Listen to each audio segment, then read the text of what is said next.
तो अगला एक नया चैप्टर आपको शुरू होने वाला है। चैप्टर नंबर 12 है परमाणु यानी कि एटम्स। उसके 1 मार्क्स का सबसे पहला क्वेश्चन आपको दे रखा है, 7वां नंबर क्वेश्चन है न्यूमेरिकल वाला, कि हाइड्रोजन परमाणु के प्रथम बोर कक्षा की त्रिज्या 0.5 एंगस्ट्रॉन है। यानी कि जो पहली कक्षा की जो रेडियस है उसको दे रखा है 0.5 है। तो तृतीय बोर कक्षा की त्रिज्या के बारे में पूछा है, यानी कि थर्ड कक्षा की जो रेडियस होगी उसके बारे में पूछा है। तो ऐसा होता है, देखो ये न्यूक्लियस है, न्यूक्लियस से पहली कक्षा, ये दूसरी और ये तीसरी, ऐसे करके होता है। तो फर्स्ट वाले की रेडियस पता है R1 कहते हैं, और थर्ड वाले की रेडियस क्वेश्चन में पूछी है। तो जो रेडियस का फॉर्मूला होता है Rn, किसी भी nth शेल की जो होती है वो होती है 0.5 n² z। ठीक है। अब साथ में जो आंसर आता है इसका वो एंगस्ट्रॉन में आ रहा होता है। अब करना क्या है, Rn की जगह पर R3 लिखना है और ऊपर हो जाएगा 0.5 और मल्टीप्लाई में हो जाएगा n का मतलब है जो सी भी कक्षा है। थर्ड वाली तो थर्ड लिख दो, थर्ड का स्क्वायर कितना हो जाएगा, 3 ही होगा। क्वेश्चन में 9 हो जाएगा, ठीक। और क्वेश्चन में लिखा था हाइड्रोजन परमाणु, तो नीचे तो 1 है, तो 1 वाली चीज़ तो लिखने की जरूरत ही नहीं है। इनका मल्टीप्लाई करके आ जाएगा 4.5 एंगस्ट्रॉन। नेक्स्ट क्वेश्चन नंबर 8 दे रखा है कि हाइड्रोजन स्पेक्ट्रम की लाइमन तथा बामर श्रेणी की प्रथम रेखाओं की तरंगदैर्घ्य निकालनी है। और जो आंसर देना है तो मैं वो रिडबर्ग नियतांक के पदों में ही देना है, यानी कि इसमें आर की वैल्यू को पुट नहीं करना।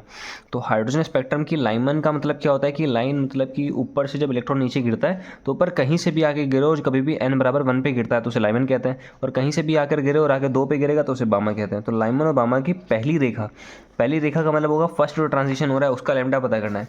तो देखो ऐसा होगा, फॉर्मूला होता है कि कहीं से भी आके गिरे, आके 1 पे गिरेगा, n=1 पे लाइमन होता है। और लाइमन का जो पहली श्रेणी क्या होगी, 2 से जाके 1 पे गिर जाए। अगला क्या होगा, 3 से 1 पर गिर जाए, फिर 4 से 1 पर गिर जाए, फिर ऐसे करते करते n से किसी आके 1 पर गिर जाए, ऐसा होता है। लेकिन जब क्वेश्चन में क्या कहा है, पहले के बारे में पूछा है, बिल्कुल सेम बामा का मतलब कहीं से भी गिरे और आके जो है दूसरे नंबर पे गिरे। अब बामा की पहली लाइन कहाँ से शुरू होगी, बामा की पहली लाइन ये दूसरी लाइन है, बामा लाइन की पहली लाइन शुरू होगी यहाँ से यहाँ पर, मतलब कि 3 से 2 पे आके गिर जाए।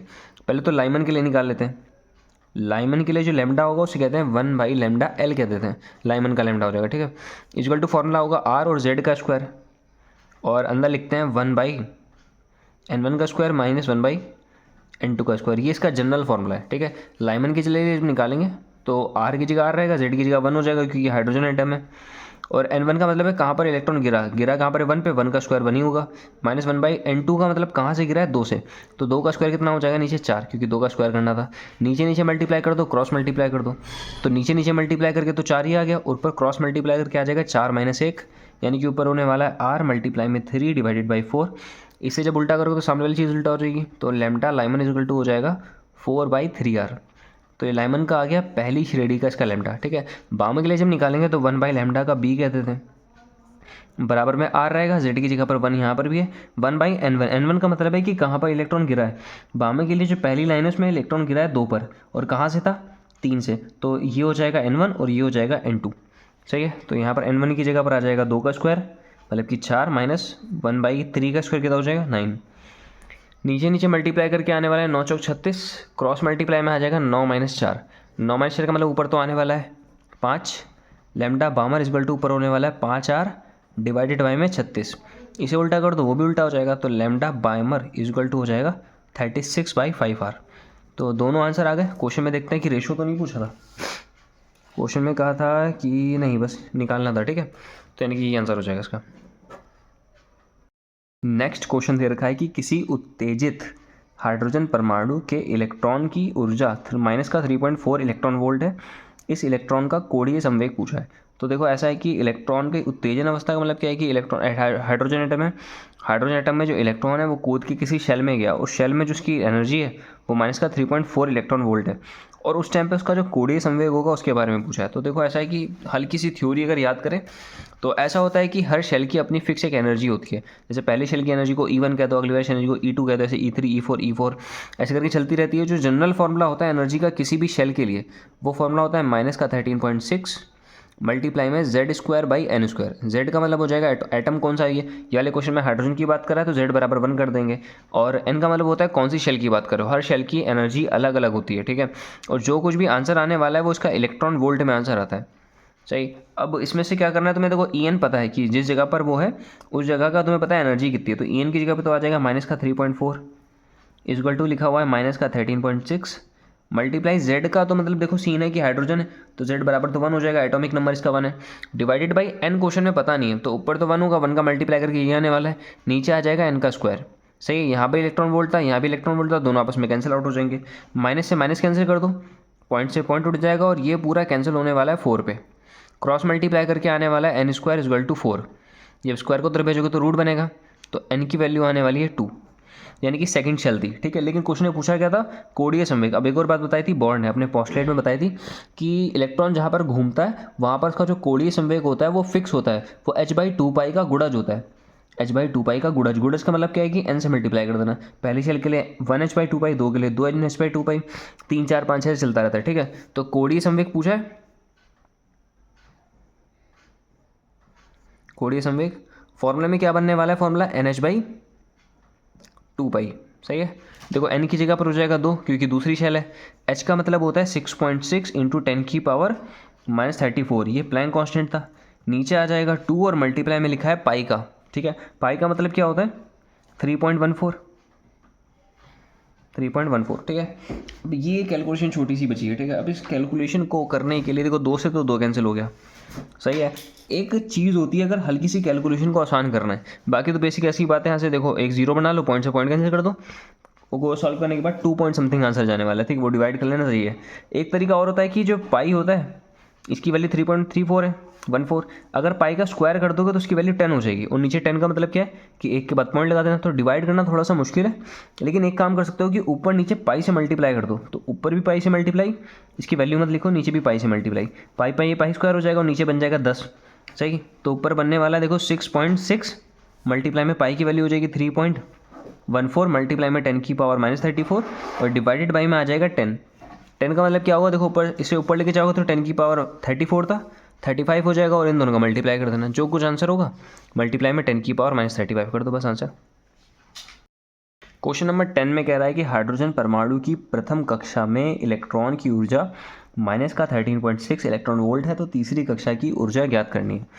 तो अभी बताया था मैंने कि जो एटम होता है उसके हर शेल की जो एनर्जी होती है वो अलग अलग होती है और फिक्स होती है, और इसी तरीके से जो पहले शेल की एनर्जी वो -3.6 दे रखी है, थर्ड की पूछी है। देखो जनरल फार्मूला जो बताया था मैंने वो था -13.6 और मल्टीप्लाई में होता है NZ²/N²। इन्होंने देखो बता रखा है कि अगर यहाँ पर 1 कर दोगे तो 1 करने का मतलब यहाँ पर भी 1 होगा और यहाँ भी 1 हो जाएगा, कैलकुलेट करके आंसर वही आने वाला है कि पहली शेल की एनर्जी -13.6 इलेक्ट्रॉन वोल्ट हो जाएगी।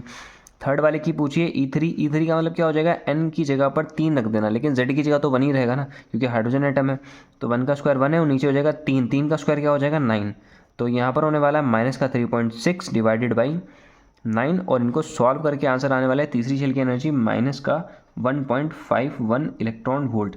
अब इतने देखो ये डिवाइड करने में टाइम ख़राब होगा, कुछ एनर्जीज़ हैं जिनको सीधा डायरेक्ट याद कर लो, काम बन जाएगा। ठीक है, इनमें बार बार कैलकुलेशन नहीं करनी पड़ेगी। तो ऐसा होता है कि जो एटम ऐसे करके और इसकी शेल्स होंगी, शेल को सीधा सीधा बनाता हूँ, देखो 1 2 3 और 4 याद कर लो, काम चल जाएगा। ठीक, एक तो n=1 कर देते हैं, अगला वाला n=2, n=3 और n=4। n=1 पे जो एनर्जी होती है वो होती है -13.6 इलेक्ट्रॉन वोल्ट, अगले वाले में होगी -3.4 इलेक्ट्रॉन वोल्ट, थर्ड वाले में होगी -1.51 इलेक्ट्रॉन वोल्ट, इसके बाद होगी -0.85 इलेक्ट्रॉन वोल्ट। ठीक है, 4 तक सही है, लेकिन इसके बाद भी अगर कभी करना हो 5 पे तो 5 पे होती है -0.54 इलेक्ट्रॉन वोल्ट, लेकिन ये इतनी रेयर है काम नहीं आती, लेकिन 4 ये बहुत रेयर है। ठीक, ये याद कर लो अभी, बिल्कुल जस्ट अभी। ठीक है, उतार लो अभी, ठीक, स्क्रीनशॉट ले लो इसका और अभी याद कर लेते हैं। ठीक, आगे वाले क्वेश्चन में सीधा हम कर देंगे, n=1 का मतलब इतना है, 2 का मतलब इतना है, 4 का मतलब इतना है, 5 का मतलब इतना। क्वेश्चन नंबर 11 कि किसी प्रकाश किरण की तरंगदैर्घ्य 5000 एंगस्ट्रॉन है और इसकी तरंग संख्या पूछी है। बिल्कुल रद्दी क्वेश्चन है। ठीक है, क्वेश्चन में देखो लैम्डा पता है कि 5000 एंगस्ट्रॉन है। ठीक है, वेव नंबर पूछा है, तरंग संख्या को कहते हैं वेव नंबर, और इसका जो सिंबल होता है उसे कहते हैं फ्रीक्वेंसी के ऊपर ऐसे करके बार बना देते हैं, फ्रीक्वेंसी बार, ये होता है 1/λ के बराबर। बस छोटा सा फॉर्मूला याद करो। ठीक, वेव नंबर = 1/λ।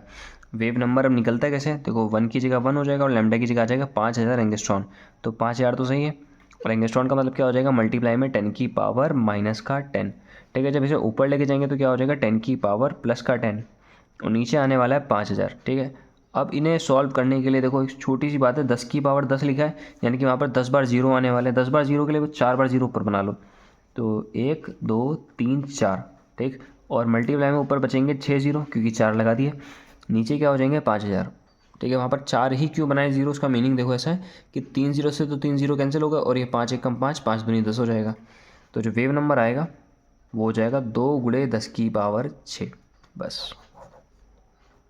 ठीक, अगली चीज़ क्वेश्चन नंबर 12 में कह रहा है कि एक एंगस्ट्रॉन तरंगदैर्घ्य वाली एक्स किरण की आवृत्ति पूछिए।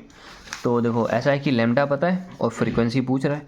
तो फ्रीक्वेंसी का फॉर्मूला लैम्डा के टर्म में क्या होता है कि c बाई लैम्डा, दोनों में देखो फ़र्क है, तभी क्वेश्चन साथ में लिए कि ऊपर वेव नंबर पूछा है, वेव नंबर फ्रीक्वेंसी का बार होता है, ठीक है। लेकिन अगर फ्रीक्वेंसी पूछी है तो वो c बाई लैम्डा है, उसमें क्या हो जाएगा 1 बाई लैम्डा और ये c बाई लैम्डा, दोनों में थोड़ा सा फ़र्क है, ठीक है। अब c की जगह पर क्या होने वाला है 3 गुणे 10 की पावर 8 डिवाइडेड बाई लैम्डा की जगह पर 1 इंटू 10 की पावर माइनस का 10। माइनस 10 जब ऊपर जाएगा तो प्लस का 10 हो जाएगा और दोनों का मल्टीप्लाई कितना होने वाला है 3 गुणे 10 की पावर 18। और इसको जो है हर्ट्ज में लिख देना। वेव नंबर का कोई भी यूनिट नहीं है लेकिन इनकी यूनिट है हर्ट्ज। 2 मार्क्स का पहला क्वेश्चन देखो दे रखा है, ये क्वेश्चन बहुत ही ज़्यादा इंपॉर्टेंट है, ठीक है। ये टाइप बहुत इंपॉर्टेंट है, टाइप को समझ लेना, फील क्या आएगा, ठीक। यहाँ पर नहीं है, अगले हर चैप्टर में कहीं ना कहीं यूज़ हो रहा होता है। तो क्वेश्चन में क्या है कि यदि हाइड्रोजन परमाणु के स्पेक्ट्रम की लाइमन श्रेणी की जो प्रथम रेखा है उसका तरंगदैर्घ्य 12-15 है, यानी कि लाइमन की सीरीज़ है, उसका पहला ट्रांजिशन कहाँ से होता है, लाइमन का मतलब है कहीं से भी आके 1 पर गिरे, तो कहाँ से गिर रहा होगा 2 से 1 पर, ये इसका पहला ट्रांजिशन होगा। तो उस जगह पर जो वेव निकलेगी उसका लैम्डा जो है वो 12-15 एंगस्ट्रॉन है। तो जो बामा श्रेणी के लिए पहली लाइन होगी उसके लिए तुमसे लैम्डा पूछा है।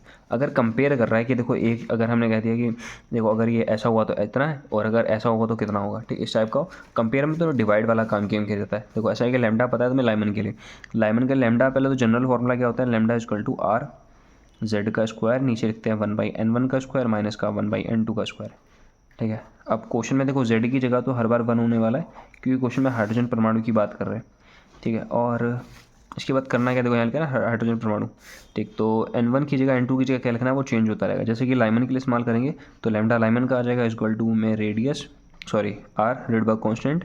n1 का मतलब है कहाँ से गिरना चाहिए लाइमन के लिए 1 पर गिर जाए और 1 का स्क्वायर 1 ही होता है, और कहाँ से गिरेगा 2 से, 2 का स्क्वायर क्या हो जाएगा 4, ठीक है। ऐसा होना है देखो लाइमन के लिए कि n1 बराबर 1 है और ये 2 है, 2 से आके इस पर गिर जाए, ठीक है। 2 का स्क्वायर करने पर 4 आ जाएगा।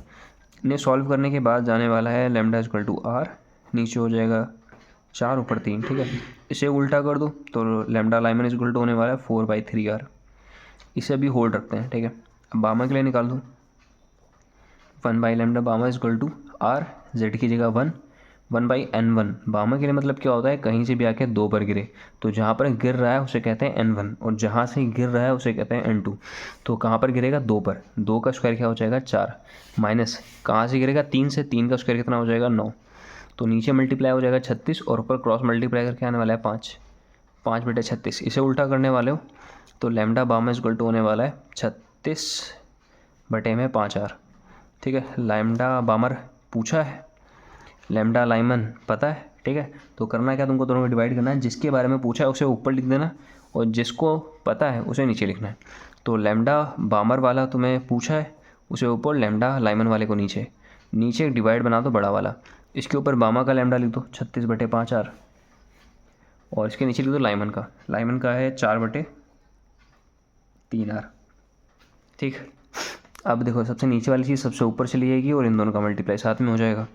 Lambda Balmer by lambda Lyman is equal to हो जाएगा 36 मल्टीप्लाई में 3 मल्टीप्लाई में r डिवाइडेड बाई में 5 मल्टीप्लाई में r मल्टीप्लाई में 4, r से r कट जाएगा, 4 एकम 4, 4 की 9 से कट दो 36, ऊपर मल्टीप्लाई 27 होने वाला, नीचे 5 होने वाला है।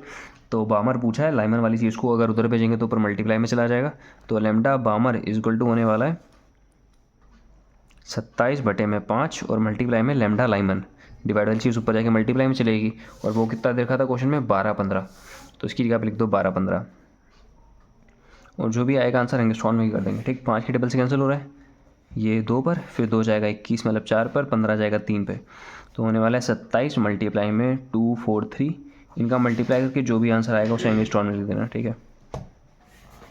क्वेश्चन नंबर 2 में कि किसी परमाणु का इलेक्ट्रॉन 0.7 एंगस्ट्रॉन त्रिज्या की कक्षा में 6.6 × 10⁴ मीटर पर सेकंड की चाल से गति कर रहे हैं, यानी कि एक इलेक्ट्रॉन है। तो हल्का सा डायग्राम समझ लो कि समझ में आ जाएगा, ठीक है।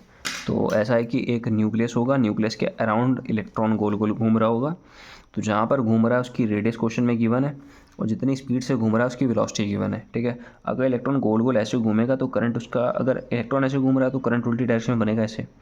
तो करंट की वैल्यू तुमसे क्वेश्चन में पूछी है, तो अब करेंगे कैसे। देखो करंट का जनरल फॉर्मूला क्या होता है, I equal to Q by T, I equal to Q by T हो जाता है। टी का मतलब क्या है, टाइम। टाइम का मतलब क्या है कि एक सर्कल कंप्लीट करने में कितना टाइम लगाएगा। क्यू की जगह पर क्या हो जाएगा, चार्ज, और इलेक्ट्रॉन का चार्ज होता है वो होता है 1.6 इंटू 10⁻⁻�19।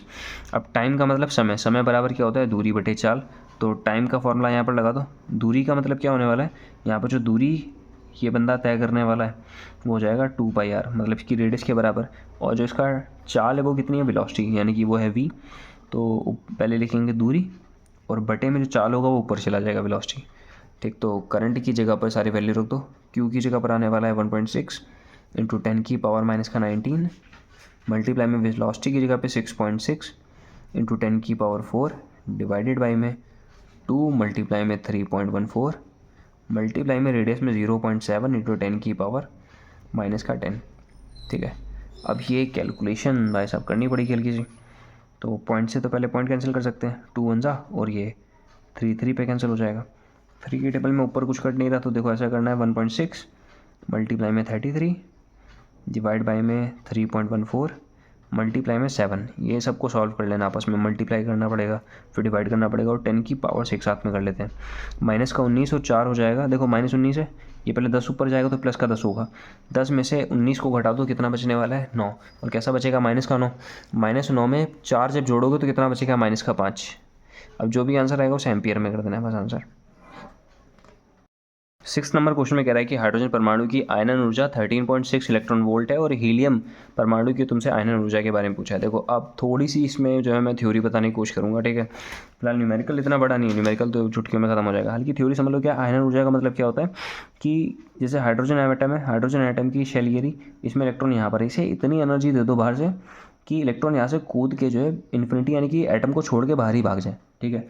अब ये होता है क्या, देखो हाइड्रोजन के लिए जो पहली कक्षा में एनर्जी होती है वो होती है माइनस का 13.6। ये कहाँ से आई थी, एनर्जी का जो जनरल फॉर्मूला था माइनस का 13.6 मल्टीप्लाई में z²/n², देखो वहीं से आती है। हर z की जगह पे 1 हो जाता है और n का मतलब शेल पहली, उसे स्क्वायर कर दो, आंसर आ जाएगा 13.6। और होता क्या है कि यहाँ से कूद के कहाँ पर जाता है इलेक्ट्रॉन, इन्फिनिटी पे, ठीक है। जो उनका एनर्जी का गैप होता है उस एनर्जी गैप को कहते हैं उसकी आयनन ऊर्जा। यानी कि अगर कभी तुम्हें आयनन ऊर्जा निकालनी किसी की, ठीक है, तो उसमें करना क्या पड़ेगा, तुम्हें एनर्जी इन्फिनिटी वाले में से माइनस कर दो एनर्जी फर्स्ट वाली शेल की, ठीक है। हीलियम के लिए क्या करना पड़ेगा, सेम काम कि जो एनर्जी होगी हीलियम के लिए, आयनन एनर्जी, ठीक है, आई लिख देते हैं, आयनाइजेशन एनर्जी कहते हैं इंग्लिश में, तो ये होगी माइनस का 13.6 मल्टीप्लाई में आ जाएगा z। हीलियम के लिए z की जगह आ जाएगा 2 का स्क्वायर क्या हो जाएगा 4 डिवाइडेड बाई में n की जगह आएगा इन्फिनिटी का स्क्वायर। इन्फिनिटी डिवाइड में इसका मतलब ये तो पूरा 0 ही हो गया, तो यहाँ तो 0 हो गया और ये माइनस फॉर्मूले का है। इवन का मतलब क्या हो जाएगा, पहली शेल पे, तो ये माइनस का 13.6 मल्टीप्लाई में 4 डिवाइडेड बाई में 1। हुआ क्या देखना है, यहाँ पर z की जगह पर मैंने लिखा है 2, क्योंकि हीलियम का एटॉमिक नंबर 2 होता है। 2 का स्क्वायर करके 4 हो जाएगा और n का मतलब है पहली कक्षा। पहली कक्षा में जो नंबर होता है वो n होगा, ठीक है। इन दोनों का मल्टीप्लाई कितना होने वाला है, इन दोनों का मल्टीप्लाई हो जाएगा 54.4, ठीक है। और एक माइनस यहाँ भी था पहले से ये वाला, ये माइनस और माइनस क्या हो जाएंगे, प्लस, तो आंसर आने वाला है 54.4 इलेक्ट्रॉन वोल्ट। यानी कि अगर हीलियम एटम को इतनी एनर्जी दे दोगे, और ये कौन से वाले इलेक्ट्रॉन की बात कर रहा है, इसकी पहले शेल के इलेक्ट्रॉन की बात कर रहा है, ठीक है, तभी यहाँ पर E1 निकाला है हमने। अगर इतनी एनर्जी दे दोगे बाहर से तो इलेक्ट्रॉन कूद के जो है इन्फिनिटी वाली शेल में चला जाएगा। इन्फिनिटी वाली शेल का मतलब क्या है कि एटम से बाहर ही चला जाएगा, ठीक है। इसे कहते हैं इसकी आयनाइजेशन एनर्जी। बस 3 मार्क्स का क्वेश्चन शुरू हो रहे हैं, ठीक है। सबसे पहला क्वेश्चन क्या दे रखा है कि एक अल्फा कण जो कि v वोल्ट के विभवांतर से गुजरकर एक नाभिक परमाणु क्रमांक z से टकराता है, ठीक है। और यदि कण की निकटतम जो दूरी है वो r0 है, तो सिद्ध करना है कि r0 = 14.4 मल्टीप्लाई में z/b एंगस्ट्रॉन के बराबर है। तो क्वेश्चन देखो ऐसा है कि हल्की सी थ्योरी समझने की कोशिश करते हैं कि एक अल्फा पार्टिकल है जो कि एक एटम न्यूक्लियस है, उसके पास से गुजरेगा, ठीक है, टकराएगा का तो या पास से गुजरेगा ऐसा। उसके पास से गुजरने वाला अल्फा पार्टिकल इसे जो है त्वरित करते हैं। देखो अल्फा पार्टिकल प्लस का चार्ज होता है, पता है हीलियम होता है, उसके बाद प्लस का चार्ज होता है, 2 प्लस का चार्ज होता है, तो पॉजिटिव चीज़ है। कभी भी एक इलेक्ट्रिक फील्ड के अंदर रखी जाएगी तो इलेक्ट्रिक फील्ड के डायरेक्शन में मूव करना शुरू करती है। और इलेक्ट्रिक फील्ड कैसे जनरेट करेंगे, यहाँ पर v वोल्ट कैसे करके वो लगा रखी पोटेंशियल। मान लो तो बैटरी है, बैटरी के बीच का जो पोटेंशियल है, या छोटी बैटरी को v का तो 0 का, तो बड़ी वाली को v कहते थे, तो जो पोटेंशियल डिफरेंस आ रहा है वो v वोल्ट का है, ठीक है। तो बड़ी सी बैटरी से छोटी बैटरी की तरफ इलेक्ट्रिक फील्ड बनेगी, इलेक्ट्रिक फील्ड उधर है तो अल्फा पार्टिकल भी उधर ही मूव करना शुरू करेगा, और एक टाइम होगा जब इन दोनों के बीच में बहुत छोटी सी दूरी होगी, उसे आर नॉट कह देते हैं। तो ऐसा है कि जो काइनेटिक एनर्जी होती है, जब किसी एक इलेक्ट्रॉन अल्फा पार्टिकल को या किसी चार्ज पार्टिकल को कभी भी ऐसे करके जनरेट किया जाता है इलेक्ट्रिक फील्ड के अंदर, तो जो काइनेटिक एनर्जी का फॉर्मूला था वो था Q इंटू वी के बराबर। हमने उसमें पढ़ा था पिछले चैप्टर में, जो ऐसे बताया था इलेक्ट्रॉन यहाँ से निकलता है काइनेटिक एनर्जी लेके, तो काइनेटिक एनर्जी का फॉर्मूला बताया था मैंने ई वी नॉट। तो ई का मतलब क्या था, वो चार्ज, वहाँ पर इलेक्ट्रॉन था, यहाँ पर किसकी बात कर रहा है, अल्फा की, तो इसे क्यू लिख देते हैं, और वी का मतलब होगा वोल्टेज। ठीक है, तो ये काइनेटिक एनर्जी का फॉर्मूला है। अब एक चीज़ है, देखो जो अल्फा पार्टिकल है उस पर चार्ज कितना होता है, वो 2e का चार्ज होता है। ठीक है, क्योंकि इस पर 2 प्लस के चार्ज होते हैं, प्लस का चार्ज होता है, देखो प्लस का चार्ज प्रोटॉन होता है, वो भी 1.6 इंटू 10⁻⁻19 है, और जो इलेक्ट्रॉन का चार्ज है वो भी सेम 1.6 इंटू 10⁻⁻19 है। तो उसे ई लिख देते हैं, वो दरअसल प्रोटॉन का चार्ज है, प्लस का है लेकिन तब भी ई लिख दिया। ठीक है, और मल्टीप्लाई में लिखा हुआ है वी।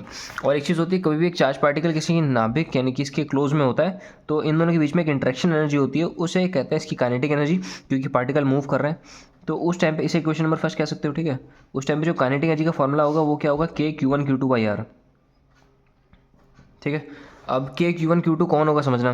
देखो काइनेटिक एनर्जी की जगह पे लिख दो के का मतलब के, Q1 का मतलब पहला चार्ज कौन है, अल्फा पार्टिकल, अल्फा पार्टिकल पे चार्ज है 2e का, और Q2 का मतलब है सेकंड चार्ज किसका, न्यूक्लियस का। अब न्यूक्लियस पे कितना चार्ज होगा, आप क्वेश्चन में पता नहीं है न्यूक्लियस किसका है, तो देखो ऐसा होता है इसके एक अगर प्रोटॉन हुआ तो एक खाली पी का चार्ज होगा। अब एक पी क्या तो या ई क्या तो सेम चीज़ है, क्योंकि इलेक्ट्रॉन पे और प्रोटॉन पे चार्ज सेम होता है, बस माइनस प्लस का फर्क है, और साइन में यहाँ पर लिखना नहीं है, तो सीधी बात है ई लिख देंगे। ठीक है, और ऐसा है कि अगर 2 प्रोटॉन हुआ तो 2 से मल्टीप्लाई, 3 हुआ तो 3 से मल्टीप्लाई, और अगर प्रोटॉन पता करने कितने हैं तो जेड से मल्टीप्लाई कर दो। जेड का मतलब एटॉमिक नंबर, जिस भी एटम का जितना एटॉमिक नंबर होता है उसमें उतने ही प्रोटॉन होते हैं। ठीक है, इसका एटॉमिक नंबर मान लेते हैं जेड, तो इसमें हो जाएंगे जेड प्रोटॉन, जेड भी कह दो चार्ज, या तो कह दो ई जेड ई। ठीक है, तो Q2 की जगह पर हो जाएगा जेड ई, डिवाइडेड बाय में लिखा है वहाँ से वहाँ तक की दूरी जो कि है आर नॉट। ये भी काइनेटिक एनर्जी का फॉर्मूला, ये भी काइनेटिक एनर्जी का फॉर्मूला, दोनों को आपस में रिलेट कर दो, तो ऐसा होने वाला है कि जो 2ev है बराबर हो जाएगा K times of 2e ZE divided by में आर नॉट।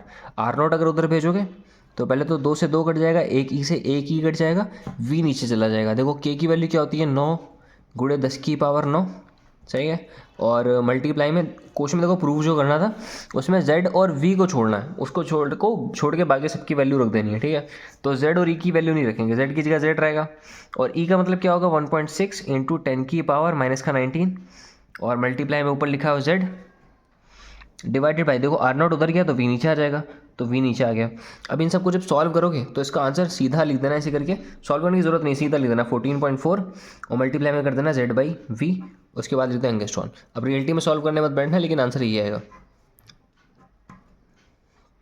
क्वेश्चन नंबर 6 है कि किसी विशिष्ट परमाणु का ऊर्जा स्तर आरेख बना हुआ है, यानी कोई एक विशिष्ट का मतलब कोई स्पेसिफिक कोई एक एटम है, उस एटम की एनर्जी के लेवल्स बने हुए हैं, और उसमें ट्रांजिशन दिखा रखा है कि सी से ए का जब ट्रांजिशन होता है, संक्रमण होता है, उसमें जो देखो सी से जब ए में जाएगा तो यहाँ से वेव निकलेगी, वापसी में आने में एक वेव निकलती है, उस वेव का कुछ लैम्डा होगा। ठीक है, उसका लैम्डा दे रखा है कि सी से ए जाने पे लैम्डा इतना है, सी से बी जाने पे लैम्डा 5000 है, तो क्वेश्चन पूछा है कि बी से ए आने पे कितना लैम्डा होने वाला है। ठीक है, तो ऐसा है कि बिल्कुल बेसिक मसला समझते हैं। देखो अगर ट्रांजिशन हो रहा होता है तो इसमें से एक वेव निकलती है, और जो वेव होती है उसकी एनर्जी बराबर होती है इन दोनों की एनर्जी के गैप के, तो ऊपर वाली एनर्जी में से नीचे वाली एनर्जी को जब माइनस करोगे तो वो पता चलेगा उसमें से एनर्जी कितनी निकली है, और एनर्जी के फॉर्मूले में लैम्डा आता है।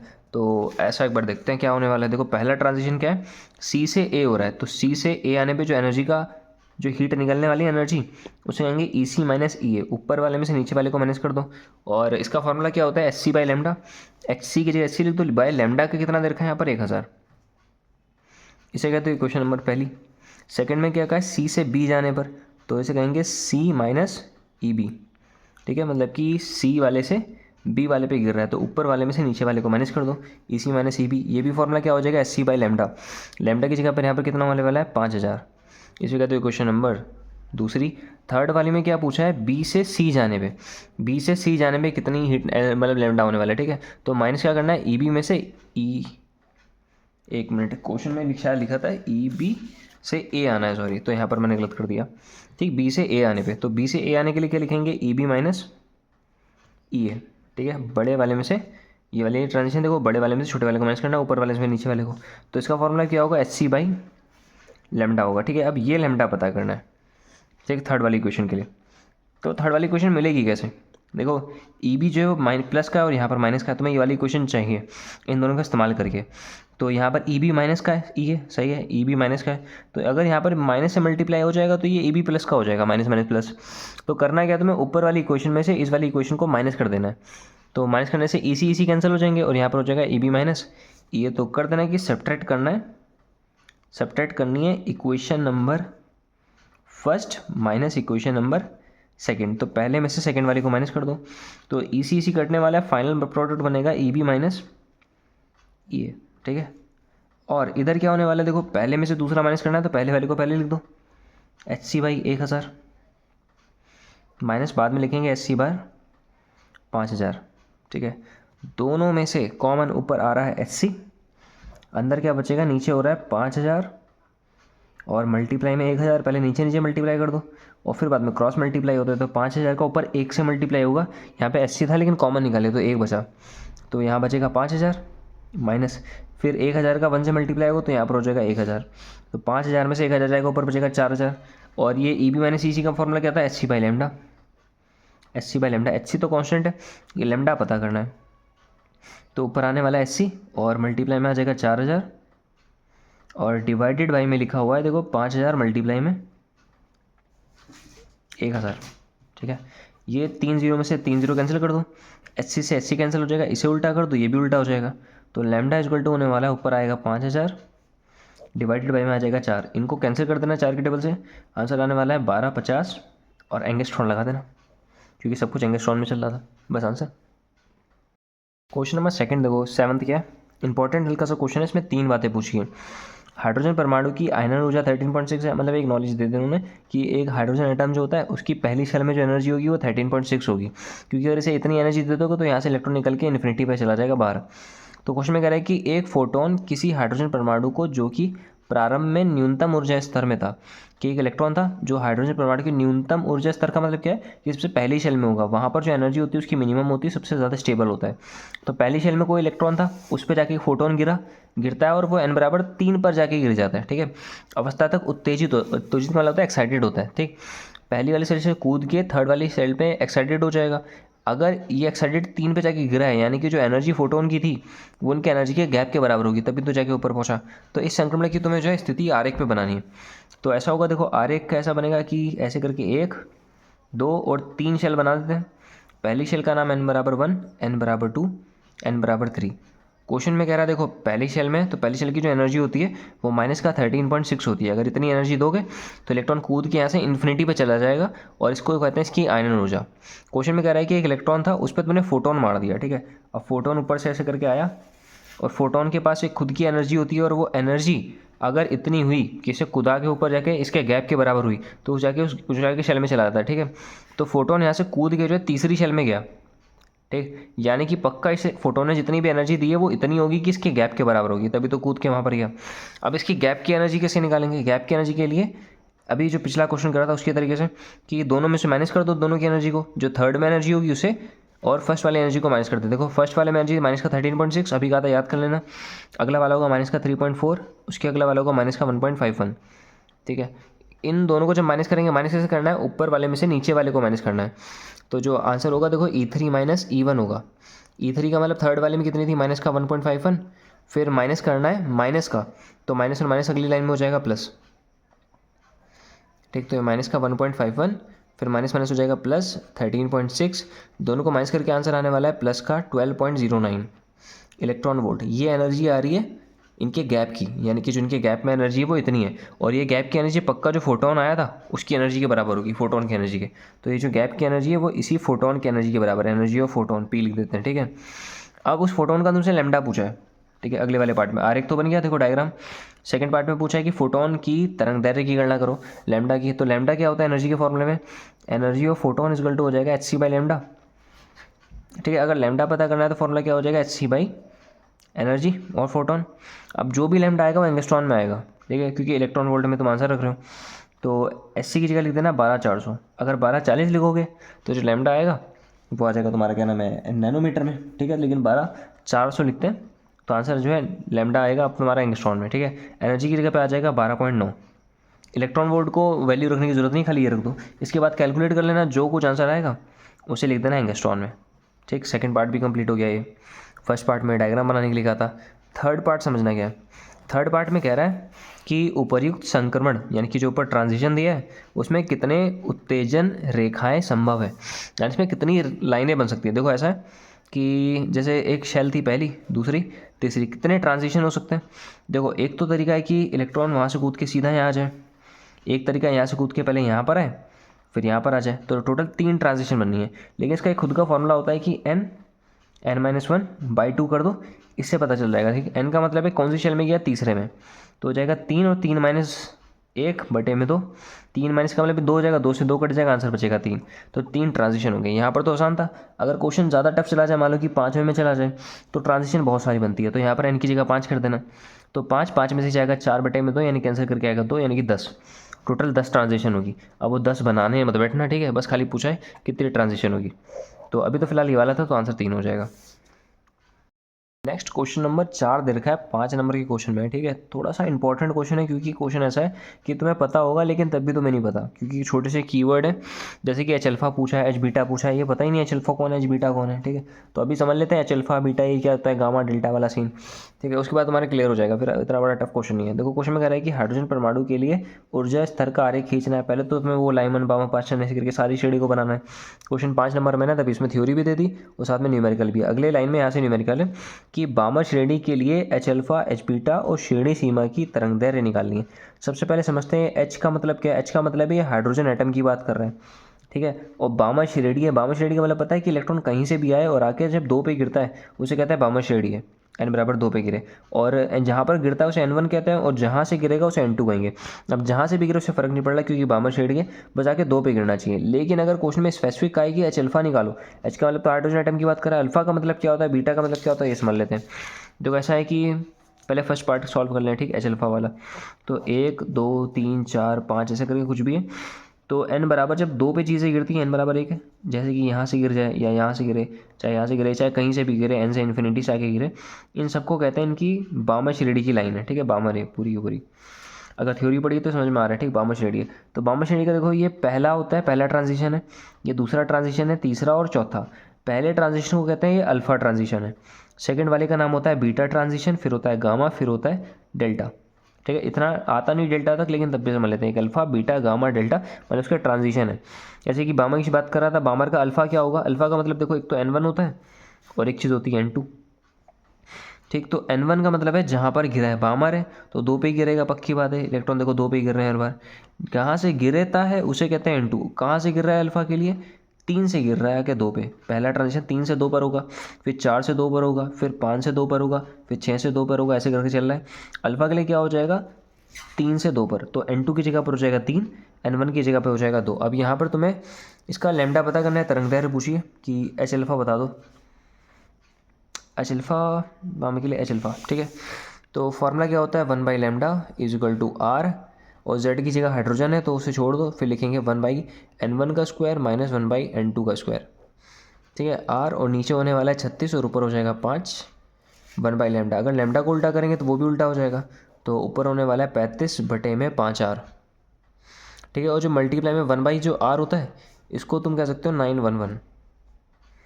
ये शॉर्टकट तरीका है, जो कुछ आंसर आएगा उसे लिख देना एंगस्ट्रॉन में, बस मल्टीप्लाई कर लेना। अब इतना तो देखो ये कैंसिल के 7 पे और 7 से मल्टीप्लाई कर दो, जो कुछ आंसर होगा आंसर कर देना। ठीक, और अगला पूछते हैं एच बीटा। बीटा का मतलब क्या होगा, देखो बीटा का मतलब देखो ये अल्फा था, बीटा का मतलब ट्रांजिशन 4 से 2 पर हो जाए। ठीक है, तो 4 से 2 पर होगा, जहाँ पर गिरा वो n1 है, 2 n1 हो जाएगा, और n2 की जगह पर क्या लिखेंगे 4। ठीक है, बस इतना फ़र्क होने वाला है। तो ये अगले पेज पर करके देख लेते हैं क्वेश्चन कि सेकंड पार्ट में कह रहा है कि एच बीटा तो कहाँ से गिर रहा होगा, 4 से, और कहाँ पे गिरेगा 2 पर। ठीक है, तो लैम्डा का फॉर्मूला 1/λ=r, और z की जगह पे 1/n1 का स्क्वायर मतलब कि 4, n2 का स्क्वायर मतलब 36। ठीक है, तो टोटल के सबके नीचे आ जाएगा 36, और देखो ऐसा होने वाला है कि नीचे 4 का 36 से मल्टीप्लाई बचेगा 9 का ऊपर मल्टीप्लाई कर दो 9 माइनस का 1, तो ऊपर होने वाला है 8 और डिवाइड में हो जाएगा 36।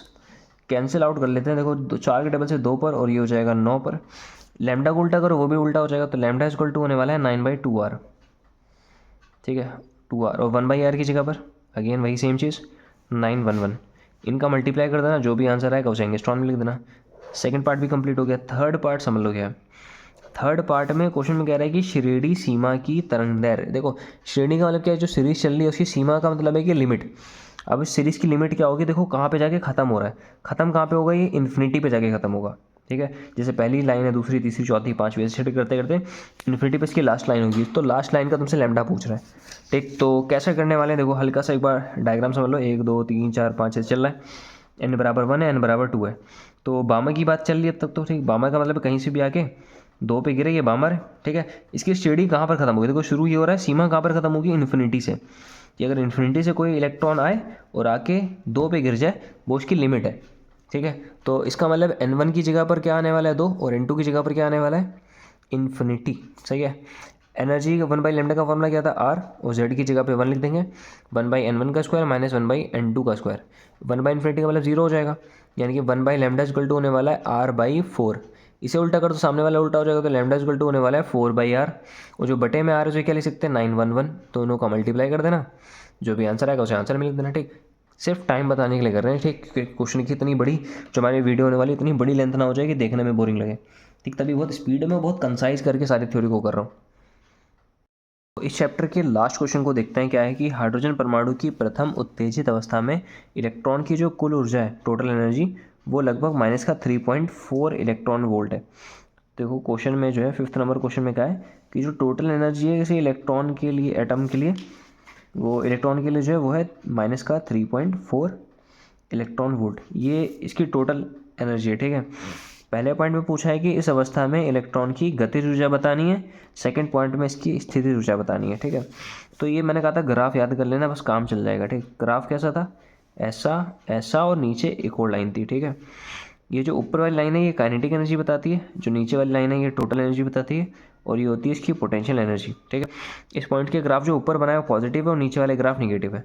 तो टोटल एनर्जी देखिए निगेटिव, और देखो ये ग्राफ बिल्कुल सेम है। इसका मतलब टोटल एनर्जी और जो काइनेटिक एनर्जी है दोनों आपस में इक्वल होती हैं, बस फ़र्क इतना क्या है, काइनेटिक एनर्जी को प्लस में लिखना है। तो काइनेटिक एनर्जी का आंसर हो जाएगा प्लस का 3.4 इलेक्ट्रॉन वोल्ट। पहली चीज़ क्लियर। ठीक है, सेकंड पार्ट में पूछा है इसका पोटेंशियल एनर्जी। पोटेंशियल एनर्जी की वैल्यू इससे बड़ी है, इससे बड़ी कितनी हो जाएगी, potential energy is equal to 2 times of kinetic energy. ठीक है, तो 2 से, लेकिन कैसी है निगेटिव, तो माइनस लिख देना। ठीक है, तो आंसर आने वाला है माइनस का 2 मल्टीप्लाई में 3.4 मल्टीप्लाई करके हो जाएगा माइनस का 6.8 इलेक्ट्रॉन वोल्ट। ठीक, और थर्ड पार्ट में पूछा है कि स्थिति ऊर्जा की शून्य स्तर में चेन में अगर परिवर्तन कर दिया जाए तो इनमें से कौन सी वाली चीज़ है वो चेंज नहीं होगी। तो देखो ऐसा है कि काइनेटिक एनर्जी, देखो क्या बता रहे हैं, देखो ऐसा है, इलेक्ट्रॉन गोल गोल घूम रहा होगा शून्य स्तर में, उसके ग्राउंड लेवल को चेंज कर दो, तो ग्राउंड लेवल चेंज करने से इसकी जो पोटेंशियल एनर्जी है वो चेंज हो जाएगी। पोटेंशियल एनर्जी को हिंदी में कहते हैं स्थितिज ऊर्जा। किसी की स्थिति चेंज कर दोगे तो वो तो चेंज होगी। और टोटल एनर्जी के अंदर क्या आता है, पोटेंशियल एनर्जी, काइनेटिक एनर्जी दोनों आती है। तो यानी कि अगर पोटेंशियल को चेंज करोगे तो टोटल भी चेंज होगी, लेकिन जो काइनेटिक एनर्जी है वो चेंज नहीं होती, क्योंकि काइनेटिक एनर्जी उसकी गति पर डिपेंड कर रही है। ठीक है, तो वो चेंज नहीं होती, लेकिन पोटेंशियल और जो टोटल एनर्जी है ये दोनों चेंज हो जाएंगे। बस इतना ही था, चैप्टर कंप्लीट।